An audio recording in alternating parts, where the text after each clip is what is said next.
The rain was cold that night. Not the soft, gentle kind, the hard, angry kind that soaks through your clothes in seconds and makes you forget what warmth feels like.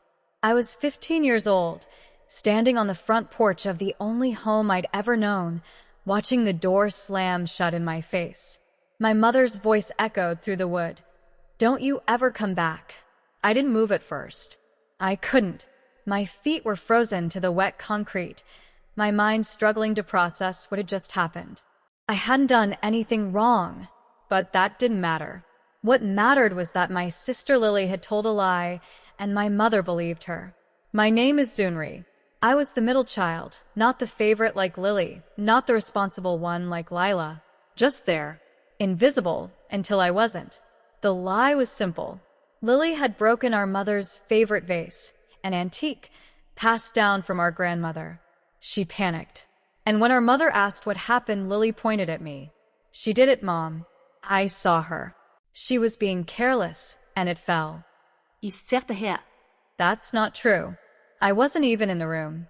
My mother's face was already red with anger. "Don't lie to me, Zunri." "I'm not lying. Lily's lying." Lily's eyes filled with fake tears. I'm sorry, Mom. I tried to stop her, but she wouldn't listen. That was it. The performance of a lifetime. My mother grabbed my arm and dragged me to the door.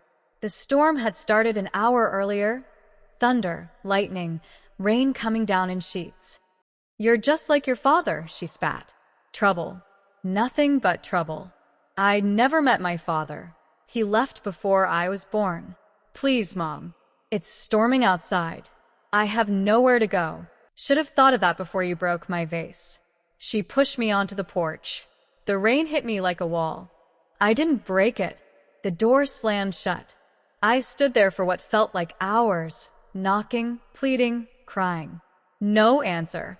Just the sound of rain and thunder and my own shattered heart. Eventually, I walked. I walked through the storm, through streets I didn't recognize, past houses with warm lights and families inside. I walked until my legs gave out, and I collapsed under a bus stop shelter, shivering, soaked, alone. A woman found me there around midnight. Older, kind face, holding an umbrella. "Honey, are you okay?" I couldn't speak. I just shook my head. She took me to a hospital, then to a shelter, then to a social worker who asked questions I couldn't answer. My mother never came looking for me. Neither did Lila or Lily. I was 15 years old, and my family had erased me. The next 10 years were a blur of survival. Foster homes, Group homes. schools I started and never finished, jobs that paid minimum wage and demanded maximum effort. I learned to depend on no one but myself. At 18, I aged out of the system.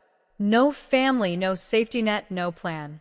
Just me, a duffel bag, and a determination that burned brighter than any fear. I worked 2 jobs while getting my GED, then 3 jobs while taking community college classes at night. Then I transferred to a state university, working every minute I wasn't studying. Real estate caught my attention by accident. I was waitressing at a diner, and a regular customer, an older woman named Margaret, talked about her work as a property investor. She saw something in me. Offered me a part-time job at her small firm. I learned everything I could. Contracts, negotiations, market trends. Margaret became more than a boss. She became family. The first person since that stormy night who actually believed in me. By 25, I had my license.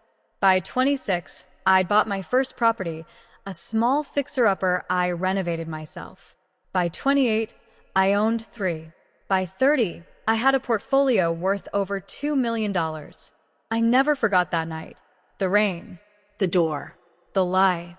But I stopped letting it define me. Then one day, I got a call. It was a real estate listing. A house in my old neighborhood. A house I recognized immediately. My childhood home. My mother was selling it. I stared at the listing for a long time. The same porch where I'd stood in the rain. The same door that had slammed in my face. The same windows I'd looked out of as a child. My agent contacted the seller. Negotiations were straightforward. My mother, I refused to call her anything else, was eager to sell. Moving to a smaller place, the listing said. Downsizing. I made an offer, above asking price. All cash. It was accepted within a week. The closing was scheduled for Friday afternoon. I didn't attend in person. I sent my lawyer. But I was there when the movers came. I parked across the street and watched. My mother came out first, directing the movers. Older now, grayer, smaller somehow. Lila was with her, holding boxes, looking tired. Lily wasn't there. I watched them load the last of the furniture into a truck. Watched my mother lock the door one final time. Watched her pause, staring at the house, her expression unreadable. Then they drove away. I waited an hour before walking up to the door. The key was in my hand, my key now. My house. I unlocked the door and stepped inside. The rooms were empty. Echoes of a childhood I'd tried to forget. The kitchen where I'd eaten breakfast. The living room where I'd watched TV. The hallway to the bedrooms. I walked to my old room. It was empty too. But on the floor in the corner, something caught my eye. A photograph. I picked it up. It was me, age 10, smiling at the camera, holding a book I'd loved. My grandmother had taken it, I remembered. One of the few happy memories from that house. She must have left it behind. Or maybe my mother didn't care enough to take it. I slipped the photo into my pocket and walked out. The renovation took 6 months. I stripped everything down to the studs and rebuilt. New walls, new floors, new windows. The kitchen became open and bright. The living room got a fireplace. My old bedroom became a home office. The day the renovation finished, I stood in the middle of the house and felt something I hadn't felt in years. Peace. A month later, I got a call from my lawyer. There's someone here who wants to see you. Says she's your mother. I froze. She says she saw your name on the property records. She's upset. Send her in. A minute later, the door opened. My mother stood there, older, frilier, her eyes red. Behind her, Lila hovered nervously. Zunri. My mother's voice cracked. It's you. You bought the house. Yes. I didn't know. I didn't recognize the name. I know. She stepped forward, her hands shaking. I'm sorry. For everything. For that night. For believing Lily. For never looking for you. I looked at her. The woman who'd thrown me out in a storm. The woman who'd believed a lie without question. The woman who'd let me disappear. I spent 10 years building a life, I said quietly. I didn't do it for revenge. I did it because I had no choice. But I won't lie, buying this house felt good. Lila spoke. We tried to find you, after a few years, but there was no trace. Because I didn't want to be found. My mother was crying now. Can you ever forgive me? I thought about it, about the rain. The door. The years of silence. The woman who'd taken me in. The business I'd built. The house I now owned. I don't know, I said. But you're here. That's a start. We talked for an hour. Awkward at first, then easier. Lila told me about her life. Married, 2 kids, living in another state. My mother told me about my father. He died years ago, alone, never knowing me. Lily, she said, was in rehab. The lies had caught up with her eventually. When they left, I stood on the porch and watched them drive away.